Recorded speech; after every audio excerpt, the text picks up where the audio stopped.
नमस्कार, सदीनामा रोजाना बुलेटिन में आप सभी का स्वागत है।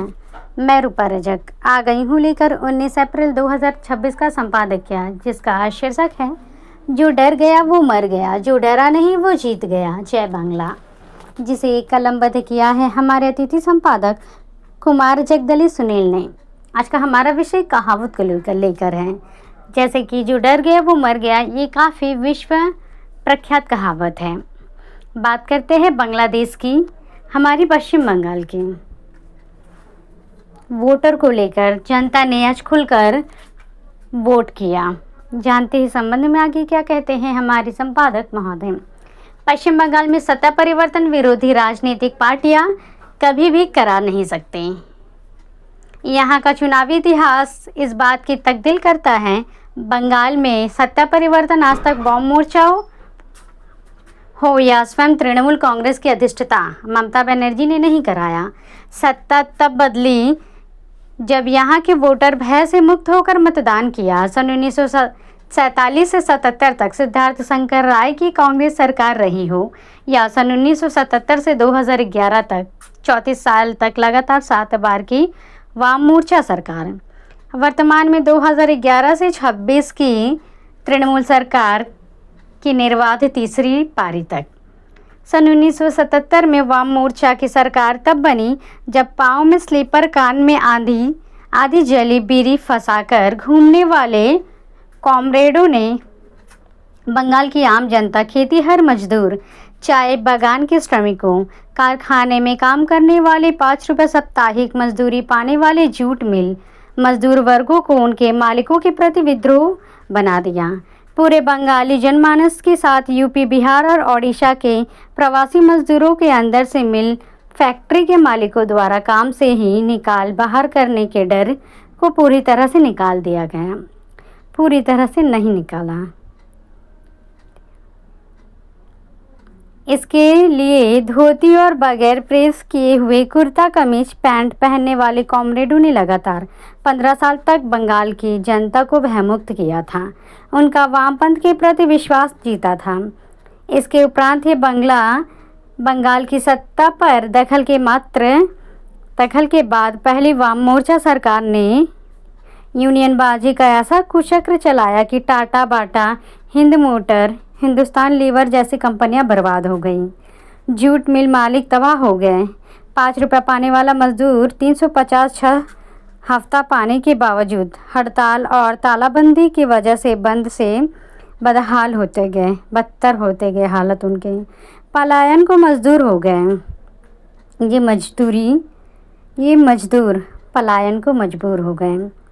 गांवों के दरिद्रता हो गए। किसानों और मजदूर अपनी बेटियों तक को बेचने मजबूर हो गए। ऐसे में जब बंगाल की आम जनता वामपंथी राजनीति से उबकर फिर से कांग्रेस की तरह मुड़ना चाहा, तो यही आधी तक बीड़ी पीने, फिर उसे ज़मीन पर रगड़कर दोबारा पीने के लिए कान में खोसने वाले कॉमरेडों ने अपना असली चाइनीज़ रूप दिखाया। सन 1982 के बाद से वोटरों को डराने, धमकाने, हत्या, लूट और बलात्कार वाला राजनीतिक रक्त चरित्र का तांडव शुरू कर दिया गया। डर और दहशत का वो रौद्र रूप दिखाया गया कि आम जनता या आम चुनाव से लेकर पंचायतों तक वोटरों की नोटबंदी या घेराबंदी कर दी गई। वास्तविक वोटरों के वोटर कैडर डालने लगे। कहते हैं कि वाम मोर्चे के 34 साल शासन में नौजवानों की पूरी एक पीढ़ी यहाँ तक नहीं जान पाई कि वोट देते कैसे हैं। जिनसे ज़रा भी संदेह था, उस व्यक्ति से लेकर मोहल्ले और गांवों तक को मतदान बूथ तक नहीं पहुंचाने दिया जाता था। बूथों पर कब्जा कर कैडरों से वोट गिराए गए। बंगाल की तब की 7 करोड़ जनता त्राहिमाम कर उठी। इसी त्राहिमाम से रक्षा करने माँ, माटी और मानुष का नारा देकर ममता बनर्जी ने कांग्रेस से निकलकर तृणमूल पार्टी का गठन किया। फिर लगातार 10 वर्ष संघर्ष कर एक बार फिर बंगाल की जनता के विश्वास को जीतने में सफल हो गई। इसके लिए ममता बनर्जी ने सबसे पहले उनके अंदर से वामपंथियों का डर निकाला और सिंदूर के रास्ते पश्चिम बंगाल की सत्ता से वाम मोर्चा सरकार को उखाड़ फेंका। ऐसा कि अब ना यहाँ कांग्रेस पार्टी का अस्तित्व बचा, ना ही वामपंथियों का नाम लेवा। कमाल की बात यह है कि बिल्कुल डरा कर रखने वाली राजनीति, उसी राजनीति को ही तृणमूल सुप्रीमो ममता बनर्जी ने भी मंगलसूत्र बना लिया। इतना जबरदस्त डर की मजाल है कि टीएमसी के विरोध में आम लोगों को सपना तक आ जाए, बोलना तो दूर की बात है। परंतु दूसरे कार्यकाल के बाद तृणमूल सरकार ने जब देश पर भाजपा की पकड़ और एक एक कर गैर भाजपा सरकार बनने वाले राज्यों में बीजेपी की सरकार बनते देखा, मुख्यमंत्री ममता बनर्जी के अंदर भी डर दिखने लगा। अपने इसी डर को उन्होंने वापस दोगुनी ताकत से बंगाल के वोटरों पर ही कब्जा कर दिया। हाँ, यह बात अलग है कि इस बीच अपने तीसरे कार्यकाल में बंगाल की महिलाओं पर लक्ष्मी भंडार, युवा भत्ता आदि का सुनहरा जाल फेंक दिया गया। यदि वहीं दूसरी तरफ जिन बांग्लादेशी घुसपैठियों के खिलाफ ममता बनर्जी ने अपनी मातृ पार्टी कांग्रेस को छोड़ा, अपनी तृणमूल पार्टी खड़ा कर दिया। वाजपेयी सरकार का समर्थन कर केंद्र की राजनीति और छाव में मंत्री तक बनी। आज वही बांग्लादेशी या रोहिंग्या तृणमूल के सबसे बड़ा वोटर बैंक बन चुके हैं। इसके एवज में बंगाल के मूल बंगाली भद्र लोग, उनकी महिलाएं, उनकी ज़मीन, उनके गांव मोहल्ले, इनकी संस्कृति, पूजा पाठ कर त्यौहार पर अंकुश और डर का आतंक कायम हो चुका है। मुस्लिमों को इसके उलट तमाम तरह की छूट और मनमानी करने का जैसे लाइसेंस मिल गया है।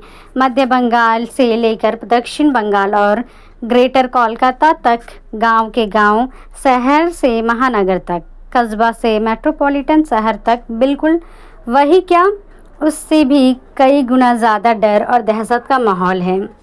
आज 2026 के विधानसभा चुनाव घोषणा के बाद से पश्चिम बंगाल की जनता डर के उस माहौल में सांस ले रही है कि उस सांस तक को कहराने की इजाज़त नहीं। तृणमूल के गुंडे हर एक विधानसभा वोटिंग क्षेत्र में रात क्या दिन के उजाले में पैरामिलिट्री सुरक्षा बलों की 800 कंपनियों की मौजूदगी में भी यह डर बैठाने में कायम होते दिखते रहे हैं। ये कंपनियां जब लौट जाएंगी और तुम यहीं रहोगे, फिर देख लेना यदि दीदी के विरुद्ध जाने का अंजाम क्या हो सकता है। अब एक बार फिर तीसरी बार बंगाल की जनता डर से निकलने आतुर हो गए, परंतु संभवतः मोदी और शाह की सरपरस्ती के बावजूद शुभेंदु अधिकारी और बंगाल भाजपा लगातार अपनी तमाम शक्तियों के साथ ममता बनर्जी की तृणमूल सरकार को उखाड़ फेंकने का जद्दोजहद में है। योगी हिमंता विश्व शर्मा के दमदार और धुआंधार प्रचार के बावजूद भाजपा आरआरएस के साथ बीजेपी की सभी अनुषंगिक संस्थाएं दिन रात काम करती रही हैं। बस सिर्फ एक बार आम वोटर, सनातनी हिंदू महिला, पुरुष और युवा दीदी के डर और उनके गुंडों कैडरों की दहशत को उतारकर वोट डालें। 4 मई और दीदी गई आह्वान किया जा रहा है। डर के आगे जीत, गब्बर सिंह कह के गया, जो डर गया वो मर गया। यानी बंगाल से ममता बनर्जी की सरकार को पूरी तरह से निडर जनता ही बेदखल कर सकती है, भाजपा नहीं। सच में आज की तारीख में पश्चिम बंगाल की ज़मीनी और लोकतांत्रिक व्यवस्था में अराजकता और निरंकुशता का ऐसा डरावना माहौल है कि सच में इस राज्य में लोकतंत्र, संविधान के साथ केंद्र और राज्य का संघीय ढांचा खतरे में दिख रहा है। इसका धाराशायी होना नितांत ज़रूरी है, वरना अभी नहीं तो वोटिंग के रास्ते से पश्चिम बंगाल से ममता बनर्जी की सत्ता कभी भी परिवर्तित हो ही नहीं सकती। तो ये था दोस्तों हमारा आज का संपादकीय। कल फिर लौटेंगे एक नए विषय, एक नए संपादकीय के साथ। तब तक के लिए नमस्कार।